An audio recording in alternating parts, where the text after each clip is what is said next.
Shalom. Apa kabar adik-adik? Tetap asik, istimewa. Oh yeah. Wah, sungguh sukacita luar biasa ya. Kita pada hari ini bisa kembali bersama-sama memuji Tuhan. Kita hari ini akan memuji Tuhan, bernyanyi, mendengarkan firman Tuhan. Oleh sebab itu, Lause mau mengajak setiap adik-adik untuk mengambil sikap duduk yang baik untuk beribadah. Dan sebelum memasuki ibadah ini, kita semua akan berdoa. Mari kita berdoa, lipat tangannya, tundukkan kepalanya, tutup matanya. Nanti Lause pimpin, adik-adik bisa ikuti dalam hati. Mari kita berdoa. Terima kasih Tuhan Yesus yang baik untuk hari ini, untuk kasih Tuhan dalam hidup kami, sehingga kami masih boleh beribadah, masih boleh bernyanyi dan memuji Tuhan. Tuhan, kiranya Engkau yang terus memberkati kami, memberkati ibadah kami ini mulai dari awal, pertengahan hingga berakhirnya. Berdoa juga untuk setiap adik-adik yang di rumah, kiranya Tuhan yang menolong mereka sehingga mereka bisa konsentrasi, bisa fokus dalam beribadah. Dalam nama Tuhan Yesus kami akan memulai ibadah ini. Haleluya, amin. Nah, adik-adik, mari kita menaikkan suatu pujian bertambah-tambah dalamnya. Nah, Lause, lagu ini ada gerakannya tidak ya? Ada Lause. Nah, kalau ada, ayo adik-adik yang di rumah, mari semuanya kita berdiri, kita naikkan lagu ini sambil bergerak.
Oke, silakan adik-adik semua kembali duduk. Dan sekarang mari kita kembali memuji Tuhan, mari kita bersyukur. Kita akan mengangkat satu lagi lagu pujian, Ada Satu Sobatku Yang Setia.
Adik-adik, sebelum kita mendengarkan sebagian kecil dari firman Tuhan, mari kita siapkan hati kita.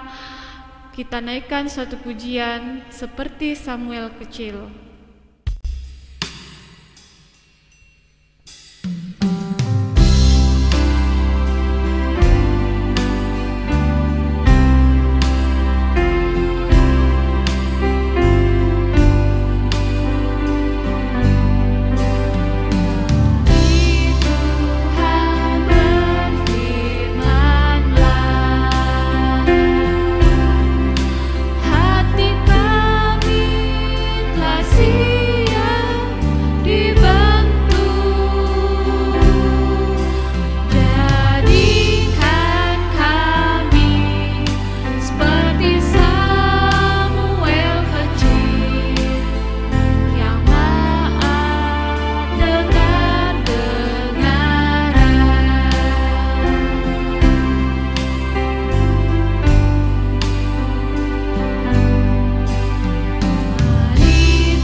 Shalom teman-teman, puji Tuhan. Lose Hence percaya bahwa kita semua dalam penjagaan dan dalam pemeliharaan Tuhan Yesus.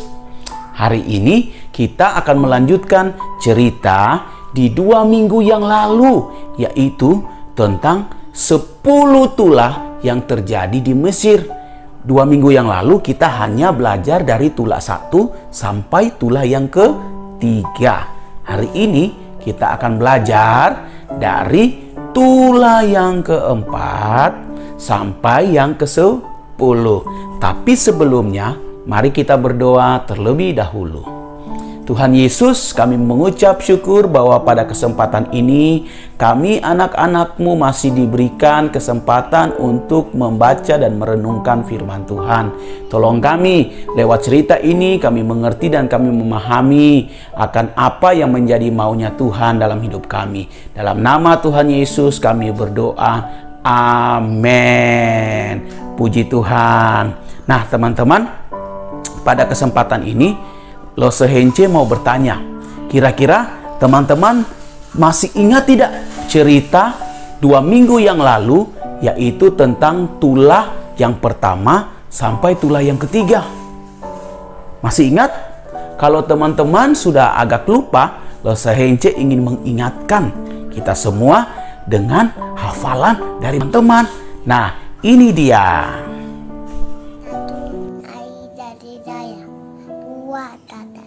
Tidak nyaman.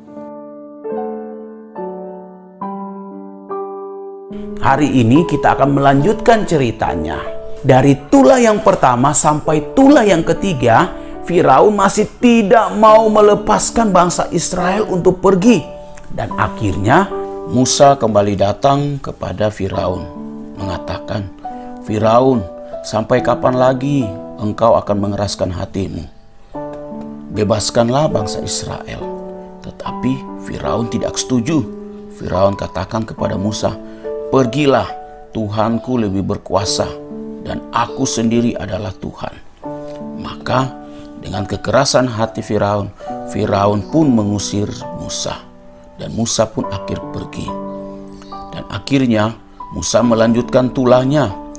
Nah, tulah yang ke-4 ini yaitu lalat pikat. Lalat yang besar-besar dan sangat banyak. Lalat ini akhirnya menyebabkan tulah yang ke-5, yaitu penyakit sampar pada ternak. Banyak lembu, banyak ternak yang meninggal. Tapi Firaun masih tidak mau dengar, dan akhirnya Tuhan membuat tulah yang keenam, yaitu penyakit bara. Dan setelah tulah yang keenam ini, maka dilanjutkan dengan tulah yang ketujuh, yaitu hujan es. Itu semacam batu es yang jatuh dari langit. Firaun masih tidak mau mendengar, maka terjadilah tulah yang ke-8, yaitu belalang. Belalang yang hidup sangat banyak di tanah Mesir. Dan tulah yang ke-9, yaitu terjadilah gelap gulita. Gelap gulita memenuhi seluruh tanah Mesir. Banyak orang yang hidup dalam kegelapan dan ketakutan. Dan itu hanya terjadi di tanah Mesir. Di daerah orang Israel tidak terjadi gelap gulita. Akhirnya para pegawai pun lari dan mereka memberitahukan kepada Firaun. Firaun pun memanggil Musa. Musa pun datang kepada Firaun dan mengatakan, "Firaun, kali ini engkau harus membebaskan bangsa Israel. Kalau tidak, tulah yang ke-10 ini akan terjadi sesuatu yang hebat dan sangat dahsyat." Tetapi sekali lagi Firaun tidak mau mendengarkan Musa.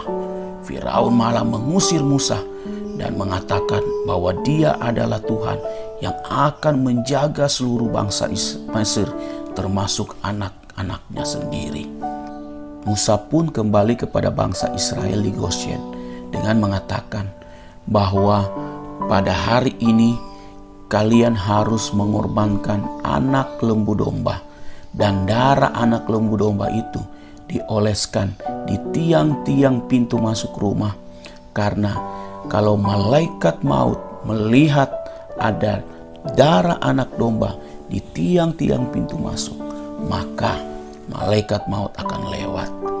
Dan pada malam hari seluruh bangsa Israel harus duduk mengadakan perjamuan bersama dengan semua keluarga, dan tidak boleh ada yang keluar rumah. Semua harus di dalam rumah. Dan ketika bangsa Israel sedang makan perjamuan di dalam rumah, tiba-tiba terjadilah gelap gulita dan tangisan di tanah Mesir, karena seluruh anak-anak sulung dari bangsa Israel meninggal. Kematian dari anak sulung membuat hati Firaun sangat pedih, hati Firaun sangat sedih, hati Firaun sangat menyesal. Dan akhirnya Firaun memanggil Musa. Dan ketika Musa datang, Firaun mengatakan, "Musa, pergilah, keluarlah bawa bangsa Israelmu itu." Dan akhirnya Musa keluar mengatakan kepada bangsa Israel bahwa Firaun telah membebaskan bangsa Israel. Bangsa Israel bisa keluar dari tanah Mesir untuk beribadah kepada Allah bangsa Israel. Dan akhirnya bangsa Israel bisa keluar dari Mesir untuk beribadah kepada Allah Abraham, Allah Ishak, dan Allah Yakub. Nah, dari cerita ini apa yang bisa kita pelajari? Yang pertama, Tuhan sangat rindu untuk beribadah dengan umatnya. Teman-teman masih ingat alasan Tuhan memberi hukuman kepada bangsa Mesir, yaitu kepada Firaun dan masyarakatnya.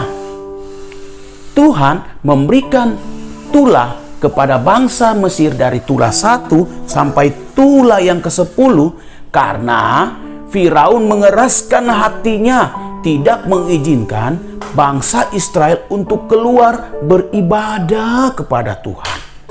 Tuhan Allah itu sangat rindu jika bangsanya bisa bersekutu, memuji, menyembah, dan meninggikan Tuhan. Tuhan Yesus juga pernah melarang atau menegur para murid, di mana para murid melarang anak-anak untuk datang bertemu dengan Tuhan Yesus. Tuhan Yesus marah. Tuhan Yesus mengatakan, "Janganlah melarang anak-anak ini datang ke padaku.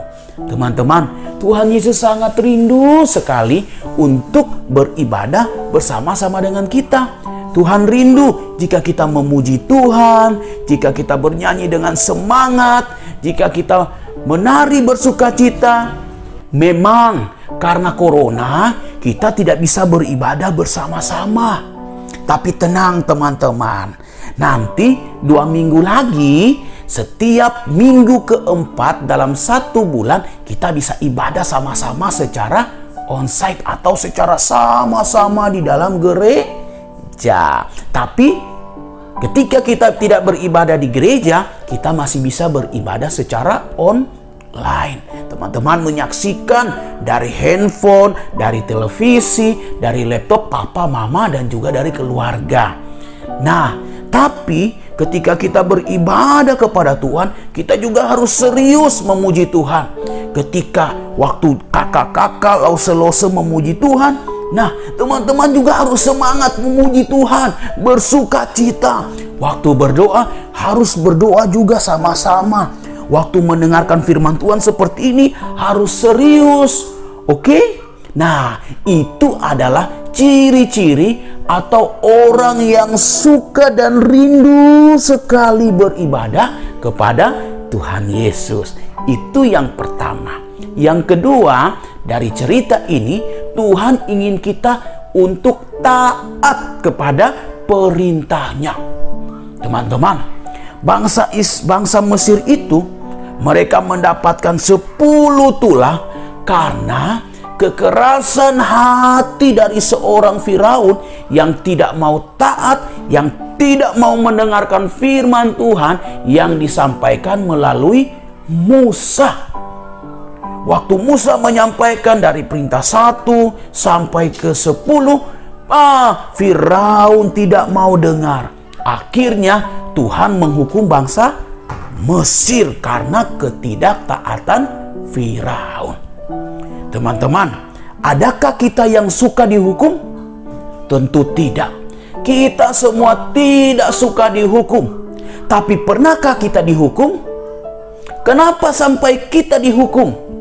Ya, kita dihukum oleh guru, oleh orang tua, bahkan oleh siapa saja. Kita dihukum karena kita tidak taat atau kita suka melawan, melanggar nasihat, melanggar perintah.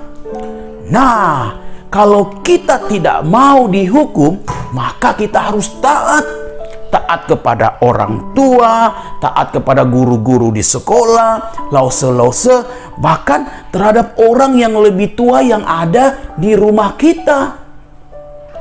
Contoh kita taat pada pemerintah. Ketika keluar rumah harus memakai masker. Ketika pergi kemana saja, pulang ke rumah harus rajin mencuci tangan dan juga kita harus mandi. Kalau taat kepada guru, kita harus rajin belajar. Waktu belajar online, jangan sambil main game online atau sambil TikTok, goyang sana sini, padahal jam belajar. Nah, contoh taat kepada guru-guru sekolah minggu adalah ketika diberikan ayat hafalan, diberikan sesuatu untuk dikerjakan, harus dikerjakan. Nah, itu orang yang taat. Begitu juga ketika papa, mama menyuruh melakukan segala sesuatu, kita harus taat. Nah, orang yang taat kepada Tuhan tidak mungkin dihukum. Orang yang taat kepada orang tua tidak mungkin dihukum. Tetapi ketika kita taat, kita pasti disayang oleh orang tua, oleh guru, terlebih disayang oleh Tuhan. Selose percaya bahwa kita semua mau disayang oleh Tuhan, mau disayang oleh orang tua, mau disayang oleh siapa saja. Caranya kita harus taat. Puji Tuhan, demikianlah cerita Lose pada hari ini tentang kisah lanjutan 10 tulah. Nah, ayat hafalannya yaitu teman-teman semua harus bisa menghafal 10 tulah. dari tulah 1 sampai tulah yang ke-10. Jika teman-teman sudah bisa menghafal, jangan lupa direkam, terus dikirim ke lose-losenya paling lambat hari Jumat, supaya bisa diupload dan disaksikan oleh banyak teman. Bukan saja sekolah minggu kita, tetapi ketika di YouTube banyak yang bisa menyaksikannya, yaitu kesaksian, hafalan dari teman-teman semuanya. Dan juga teman-teman, nanti 10 tulah ini merupakan kuis atau cerdas cermat nanti kalau kita buat pasca di agro. Jadi kalau teman-teman bisa menghafalnya, wah, bisa nanti dapat juara ranking 1. Oke? Ya, puji Tuhan. Kalau begitu, mari kita berdoa dan mengucap syukur. Tuhan Yesus, terima kasih. Hari ini kami sudah mendengarkan cerita tentang 10 tulah.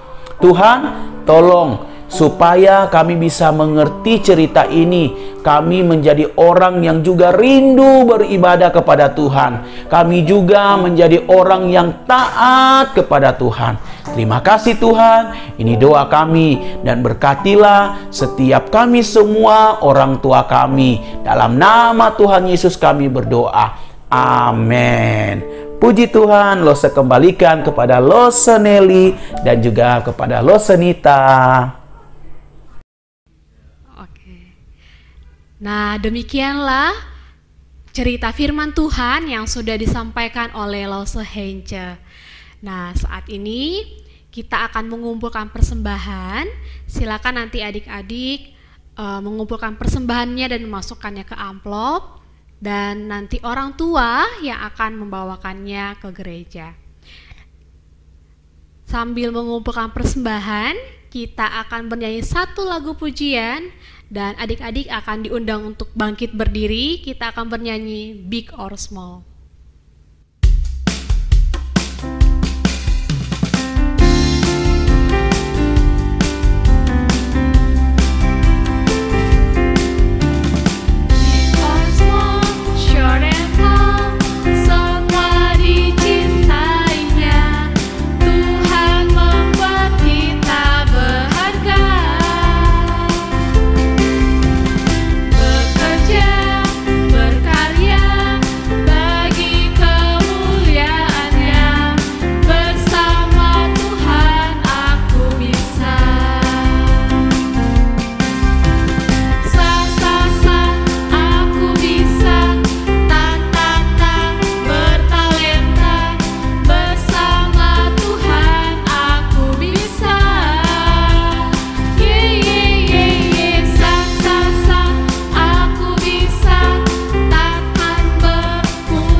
Adik-adik, mari semuanya lipat tangannya, tutup matanya, kita berdoa. Tuhan Yesus, terima kasih kami sudah memberikan sebagian kecil dari apa yang kami miliki. Kiranya persembahan ini dapat dipergunakan dengan baik, dan Engkau memberkati juga kepada komisi sekolah minggu yang mengelolanya. Tuhan, Engkau memberkati kedua orang tua yang telah memberikan persembahan ini, berkati usaha dan pekerjaan mereka. Tuhan, terima kasih karena Engkau sudah menyertai ibadah kami pada hari ini. Ini doa kami, dalam nama Tuhan Yesus kami berdoa. Amin. Demikianlah ibadah sekolah minggu kita hari ini. Sampai jumpa, Tuhan Yesus memberkati. Dadah.